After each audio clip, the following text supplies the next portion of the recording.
Thank you.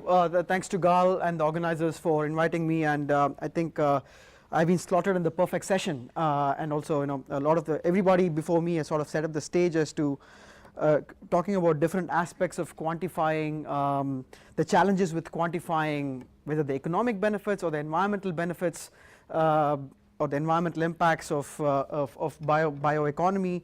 And so I'm going to focus on the topic that was given to me, which is one I really like, the life cycle assessment. And I study the life cycle analysis of biofuels, but I want to, after summarizing it, what it means more broadly, and I'm going to rely less on showing numbers of life cycle assessment and talk more about some of the methodological issues with using it in a public policy context, as to not in the sense of how would a private firm do a life cycle assessment and identify opportunities for improving or reducing their footprint, but how do we scale from life cycle assessment of a product to actually using that information to make policies.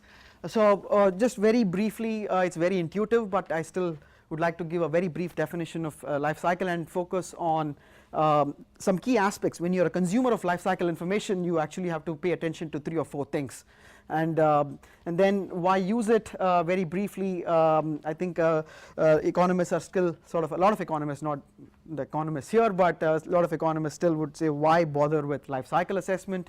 And so what have we learned from from the experiment with the biofuels, using it in a biofuel policy? So it's very simply LCA 101. The way I would start teaching it in a graduate class would be that it's essentially, we are trying to estimate, again not in a statistical sense, but just quantify. I think it's a better word. Quantify all of the various types of pollution, greenhouse gases, different kinds of criteria, air pollutants, water, waste, any burden that might interest you, and across the life cycle of a product. So you're focusing on a product, you're tracing all that happens associated with this product or a service, a mile of driving, a gallon of fuel, a calorie of food, whatnot, but it's product or unit product focused. And typically the outcome of a life cycle assessment, at least in a traditional sense, is it yields estimates of intensity, per unit emissions, per megajoule or per gallon, per mile of driving. And so we do, then the implicit idea is you will use it to do comparisons between products and identify which product is better with respect to any single. But I think the key thing is that is lost in when consuming life cycle information is there are 4 things actually that we have to pay attention to. The good life cycle studies do a good job because it's very standardized approach. The specific type of life cycle assessment I'm talking about, and a good life cycle study would actually delineate very clearly what is the functional unit, what is the scope of analysis, and I'll say a little bit more. So the functional unit is, are we talking of a gallon, are we talking of a megajoule, are we talking of a calorie of food? And that is very important because if you take a calorie of food, the calorie of food almost always comes with other nutrition that it provides, right? You cannot isolate the calorie from its fat or from its protein or from its other trace elements. And so there is also an element of joint production. So when you get a calorie, you also get other things along with it. So when you're comparing 2 products simply based on their calorie content or a fuel content, it's not right. So again, another example with transportation would be, we also care not just about a mile that you drive, how long can you drive. The range becomes an important consideration. So again, that goes into the fact that there is multiple attributes. How do you compare a modern cell phone to a traditional phone? Right? The cell phone is 10 things combined into it. So that's the functional unit aspect of it. The scope of analysis is, are you talking of a specific plant, a specific facility?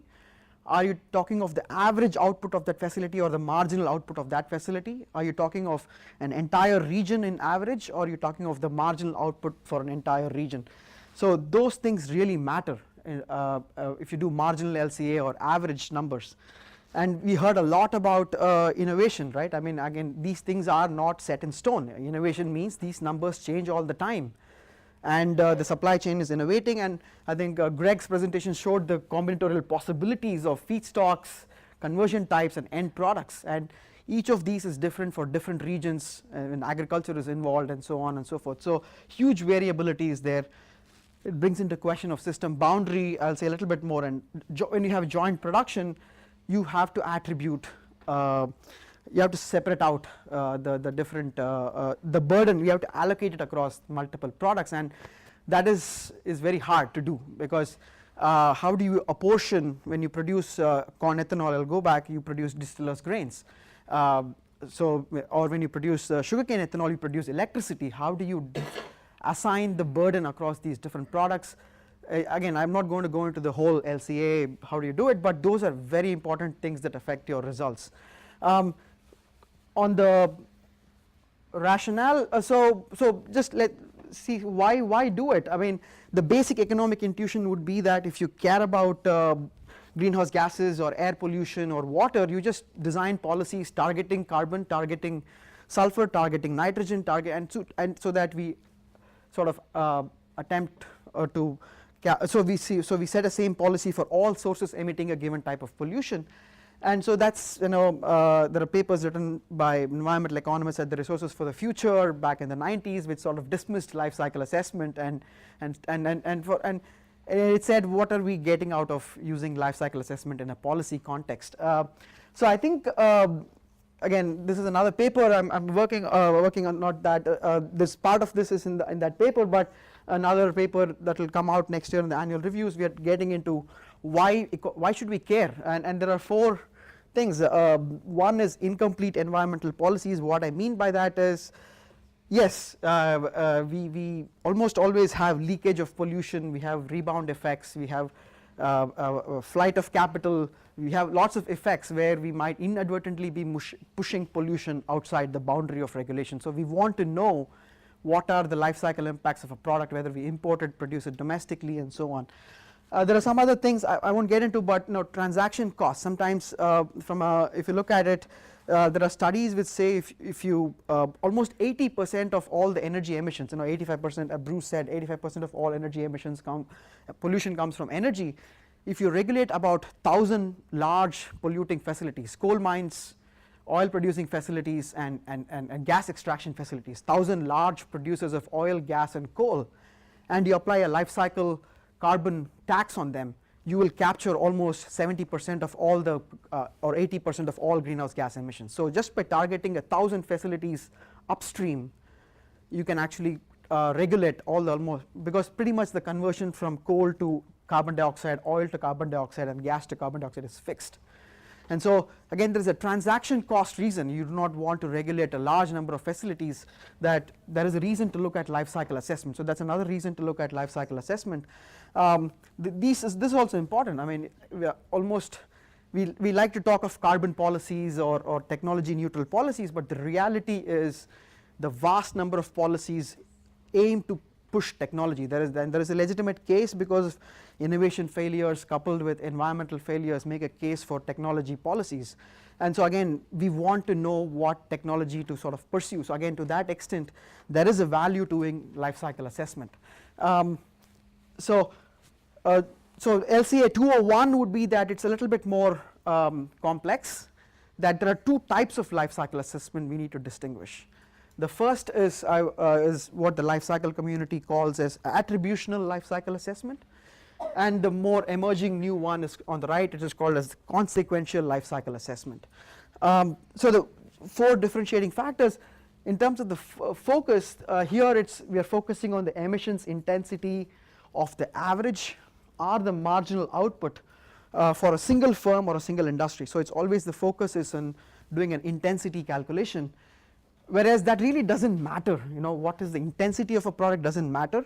What really matters is when we scale up that technology on a large scale over 5 years, 10 years, what is the ultimate change in economy-wide emissions we are getting? And it's not a linear extrapolation of getting the difference in emission intensity and multiplying by the quantity produced. And so that is the real interest from a policy perspective. This is what we would like to know.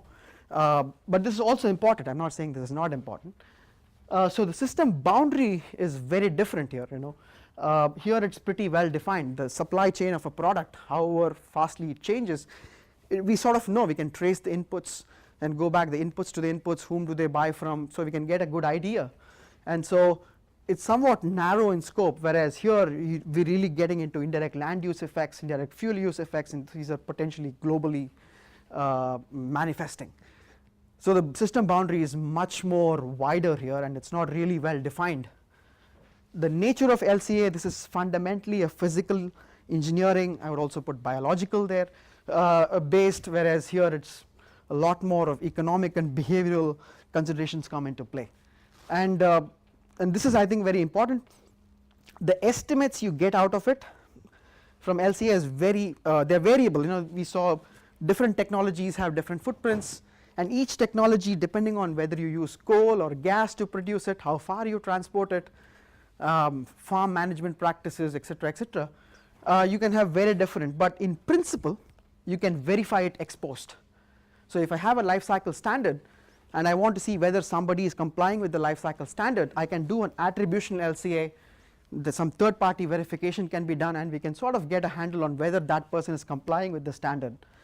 Whereas here, this is really uncertain. There's no way to even verify what was the effect of taking into account indirect land use change, indirect fuel use change. Not to say that we should not attempt to regulate them, but it's a much more difficult task because it's very uncertain. And we saw presentations yesterday which said how the numbers are changing. Farzad's presentation, Madhu's presentation showed how variable the numbers are, and it's hard to verify ex post. Those are challenges. So what have we learned from the LCA of biofuels? Broadly, attributional LCAs tell us biofuels are beneficial, at least from a greenhouse gas perspective.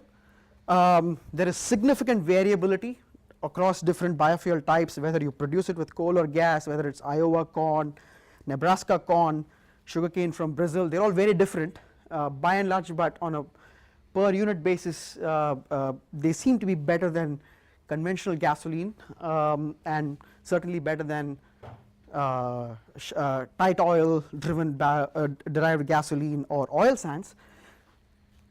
The CLCA, the consequential LCA, says benefits are much more negative, uncertain, and potentially negative. From a regulatory perspective, we are regulating ILUC emissions and doing so directly. What I mean by that is we are trying to get an estimate explicitly or implicitly of ILUC intensity and making sure the intensity of the fuel that is consumed under the regulation comes out below the gasoline standard.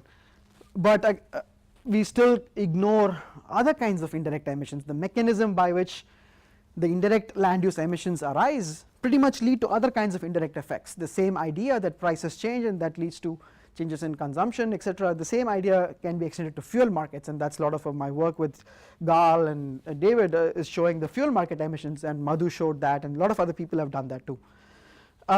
It's much more challenging to do. I mean, the different kind of complexity comes into play when you do fuel market emissions. When Gal's paper shows, if the market is not competitive, we get different results. So there are other indirect effects and that we continue to ignore. So from an application, it's a mixed bag. It provides valuable insights. It's costly to conduct. It's hard to empirically verify estimates. But I think the basic message, probably, if I want to say one thing, is that the environmental footprint of a product is really not fixed. And this is something David impressed upon me very early, even in my graduate school days, that it's not fixed, it's changing. And so the main problem I see from my work is that there is no simple general criteria for biofuels. It's intuitive. Land is a big important component, and somehow ad hocly we identified land as an important source of indirect emissions. And then my own work, we looked at fuel market emissions. But what about electric vehicles? What about other kinds of technologies? Can we say something general about where indirect effects might arise? And that is, I think, missing. One other thing I want to say is about, so how do we use life cycle information in a public policy? And I think there are three ways you can use it. One is as a pure information provision exercise, just to inform, provide information, but really not use it to regulate directly by selecting a standard or providing indexing our subsidies or indexing our taxes, but pure information exercise. The second might be passive regulation, that okay, we might support some technologies over the other because life cycle assessments generally seem to suggest this is better than the other. And the third and the most heavy-handed use of life cycle analysis would be to actually set standards based on life cycle that requires compliance and verification and so on. And the current uses under the RFS and LCFS falls under this category. And of course, we have to then hold LCA to a, yeah, this is my last slide. And so the more heavier the use, we probably need to demand more rigor and more precision. That also means more cost, more uncertainty, and differences between modelers, differences between modeling types. And so and the main problem is it's hard to verify what we are getting in return. It's very hard. So I guess part of the challenge is to identify what is the proper use. So I won't go through all of this, I think, but the main, to me, what my work suggests that is needed is the number one, which is we do not know some general conditions when the additional benefits of regulating life cycle emissions exceeds the additional cost involved in designing a life cycle policy. So there is a transaction cost benefit. You're regulating fewer people and targeting all emissions down the supply chain, but also increasing the information burden on setting the life cycle policy. And that's what the biofuel regulations have shown, that we have a lot of litigation and disagreements about how to measure, model, and control indirect emissions. So I'll stop there.